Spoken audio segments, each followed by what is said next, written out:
Tears from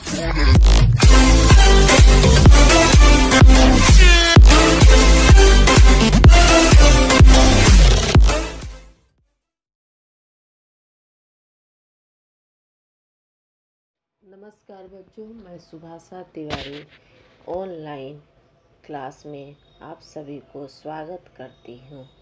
आज मैं क्षितिज भाग 1 वाक्य पाठ के प्रश्न उत्तर बता रही हूँ।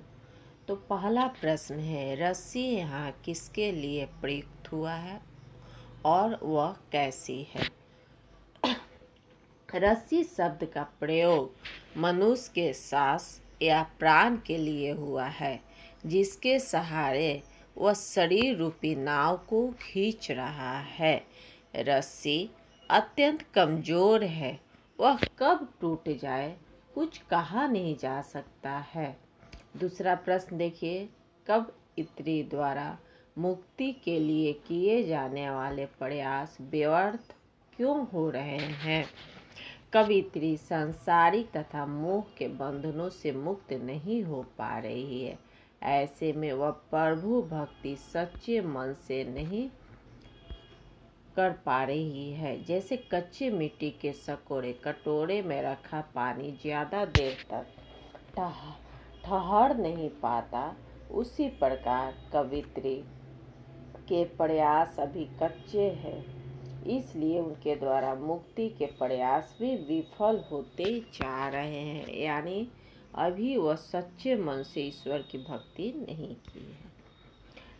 तीसरा प्रश्न देखिए, कवयित्री का घर जाने की चाह से क्या तात्पर्य है?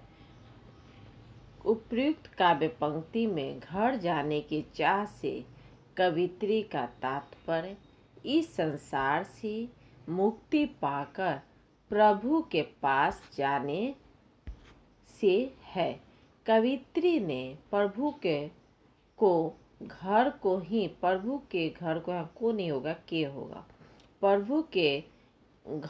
ही अपना वास्तविक घर माना है।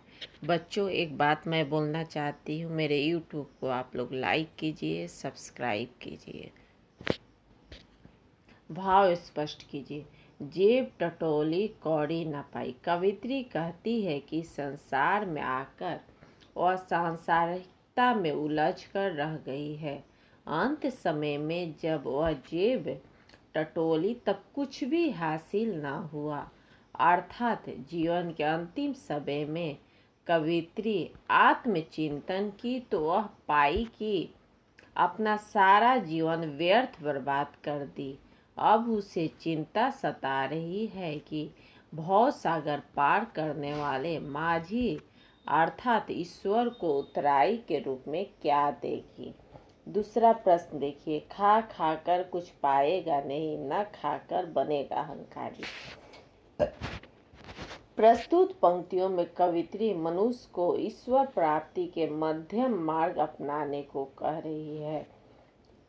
कवयित्री कहती है कि मनुष्य को भोग विलास में पड़कर कुछ भी प्राप्त होने वाला नहीं है।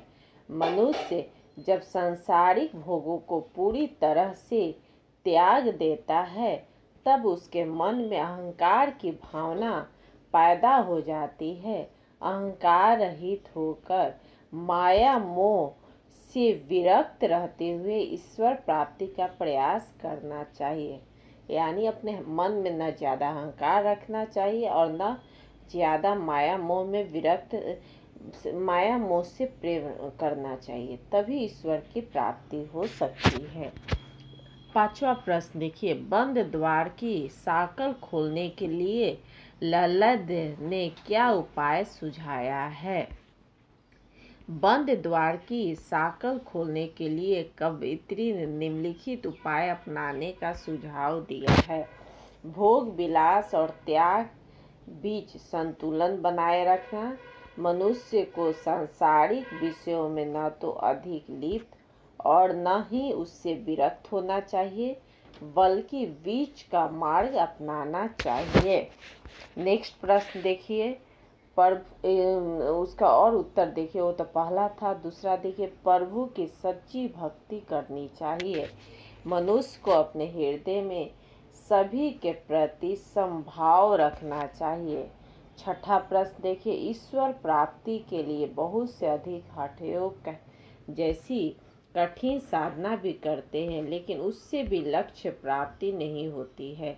यह भाव किन पंक्तियों में व्यक्त हुआ है? देखिए, आई सीधी राह से गई न सीधी राह, सूक्ष्म सेतु पर खड़ी थी बीत गया दिन आ, जेब टटोली कौड़ी न पाई, माझी को दूं क्या उतराई।